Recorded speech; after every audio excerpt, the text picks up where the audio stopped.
Miles Taylor, who was Chief of Staff at the Department of Homeland Security during Trump's first term and is now the subject of an executive order, I want to say a historic executive order by Trump directing federal agencies to investigate him and accusing him of treason. Miles, how are you? Well, it's been extraordinary, to be honest.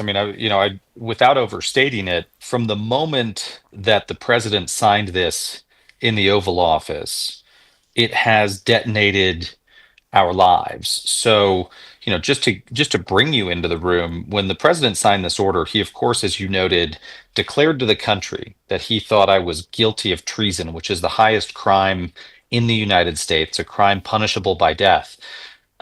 Said that without evidence, and said it because I have engaged in a multi-year of campaign of protected speech against the president, telling people he should not be elected, telling people about the dangers I saw in the first Trump administration.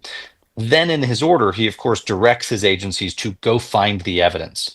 Well, the process of that has resulted in the company that I built blowing up, the financial security for my family. I'm the sole income earner in my household. I have a young 1-year-old daughter and a wife who are dependent on me. We no longer have the business that I was previously running because it was detonated in the wake of this. And I can remember that day the president signed this order, standing at the kitchen counter in our house, and my wife looked at me and said, "What are we going to do? Are we even going to be able to afford to hire the lawyers to address this?"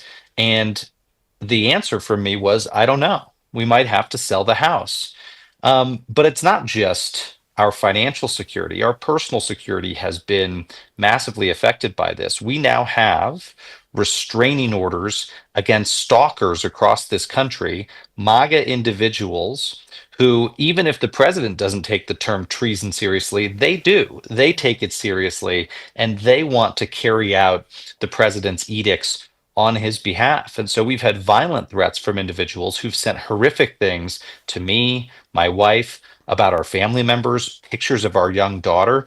It's gotten very, very ugly. And keep in mind, this is just from the stroke of a pen. The president decided he was mad at me for criticizing him. So, with the stroke of a pen, he signed this executive order, and it's had all of these consequences. He hasn't indicted me yet, like James Comey. He hasn't put me in jail. This is just the beginning of the process, and it's already been catastrophic.